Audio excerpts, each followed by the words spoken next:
In 975, Edgar the Peaceful died.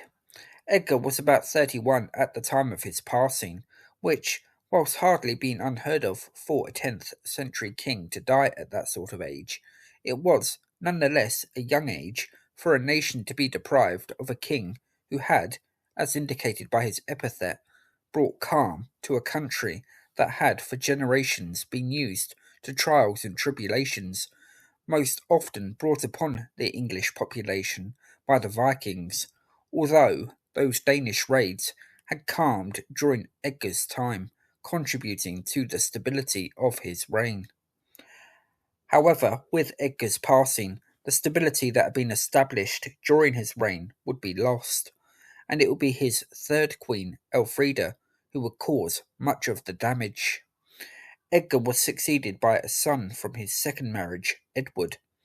At the time of his accession, Edward was about 12 years old.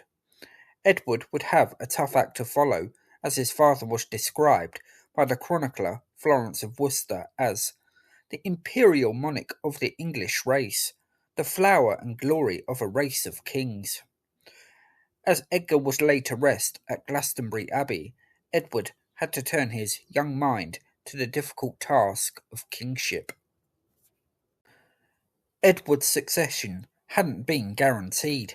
After Edgar's death, there was a serious debate over who would become king. On the one hand, there was Edward, just 12 years old. On the other, Edward's half brother, Athelred, who was 3 years his junior. Having a child as king was hardly ideal, and having two rival child candidates for the throne even less so. Athelred was the son of Edgar's third wife, Elfrida, and it was Elfrida who particularly pushed the claims of her biological son over her stepson, and had considerable support from the nobility. However, thanks to the intercessions of Dunstan, the Archbishop of Canterbury, and one of the most preeminent men of the age, Edward was eventually crowned, leaving Elfrida to seethe at this supposed injustice. Upon becoming king, Edward would certainly have been urged to take the lead of his father, who had been proactive in defending his kingdom. Whilst the Viking raids on England had ceased during Edgar's time, it had only been a few years before Edgar himself had become king that England had finally rid itself of permanent Danish occupation. Edgar certainly suspected that Danish raids on his kingdom could begin at any time, and he made sure he was diligent. Florence of Worcester says that Edgar, after Easter every year, assembled an enormous fleet and sailed the length and breadth of Britain, ever watchful for potential foreign invaders. You may wonder what the Scottish thought of watching an English fleet sail past their own kingdom every year, but in 973 Edgar had received homage from King Kenneth II, a sure sign that things were very much under control for Edgar in not only England but Britain as a whole. When Edward became king, he inherited a situation that was, on the surface at least, promising.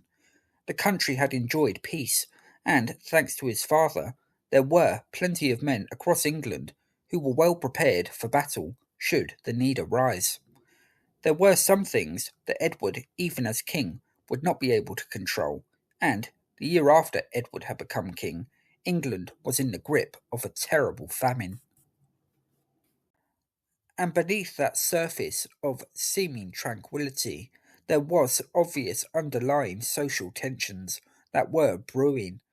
During Edward's reign, the anti monastic reaction saw a backlash against monasteries and a perceived theft by those monasteries of lands and properties.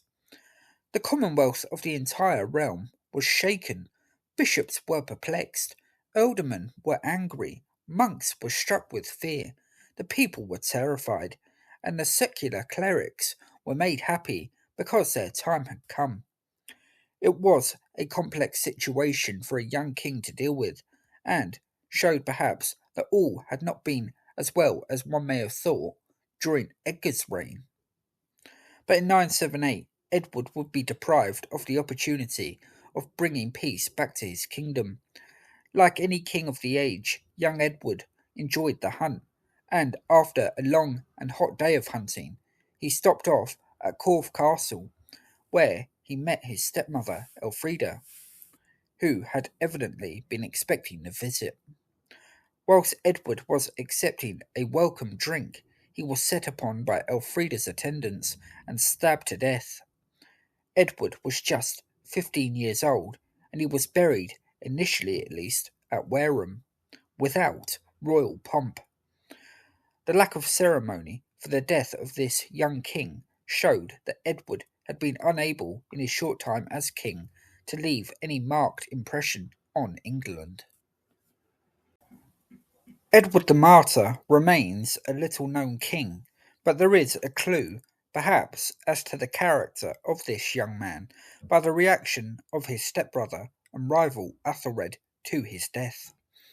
Athelred, on hearing of Edward's murder, wept bitterly for him, so much so that Elfrida became furious with her son and gave Athelred a fierce beating. Evidently, Edward had left a significant impression on his half brother, although Athelred's tears may have also been due to the fact that he really did not want the crown. Edward's martyrdom would be the beginning of a new age in England, one of fear and trouble, all brought about by the murder of an innocent young king, Edward the Martyr.